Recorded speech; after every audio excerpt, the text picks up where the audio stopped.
ភិបាលខេត្តបៃលិនអំពីវនីវដល់ប្រជាពលរដ្ឋមន្ត្រីនិងអ្នកបើកបររថយន្តទូទាំងខេត្តប្រើប្រាស់ស្លាកលេខរថយន្តឲ្យបានត្រឹមត្រូវទៅតាមច្បាប់តាមរយៈគណនីរបស់លោកជំទាវបានស្រីមុំអភិបាលខេត្តបៃលិននៅថ្ងៃទី11ខែមីនាឆ្នាំ2025នេះបានបង្ហោះសារមួយដែលមានខ្លឹមសារថាការយល់ដឹងអំពីច្បាប់ប្រើប្រាស់ស្លាកលេខរថយន្តកន្លងទៅអំពូបងប្អូនជាមន្ត្រីឬជាអ្នកបើកបររថយន្តបម្រើសេវាដឹកជញ្ជូនវិស័យឯកជនទូទាំងខេត្តមានការយល់ដឹងនិងគោរពបានល្អហើយការគ្រប់គ្រងក៏មិនដែលឃើញមានការប្រើប្រាស់ស្លាកលេខល្មើសបែបនេះនៅក្នុងភូមិសាស្ត្រខេត្តឡើយចំពោះមូលហេតុដែលលោកជំទាវបានស្រីមុំអភិបាលខេត្តបៃលិនបានបង្ហោះសារមួយនេះឡើងដោយសារតែបុរសមានឈ្មោះថាមនរូនៅភូមិផ្សារព្រំខេត្តបៃលិនមានមុខរបរជាអ្នករត់តាក់ស៊ី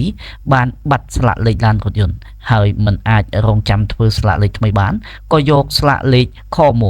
មករត់ជាបណ្ដោះអាសន្នព្រោះមិនចង់បាត់បង់ប្រាក់ចំណូលក្រោយឃើញទង្វើខុសច្បាប់បែបនេះលោកជំទាវមានការភ្ញាក់ផ្អើលនិងសោកស្ដាយហើយក៏អំពាវនាវដល់ប្រជាពលរដ្ឋទាំងអស់កុំយកគំរូបែបនេះមកអនុវត្តតាមព្រោះជាទង្វើខុសច្បាប់ទាំងស្រុង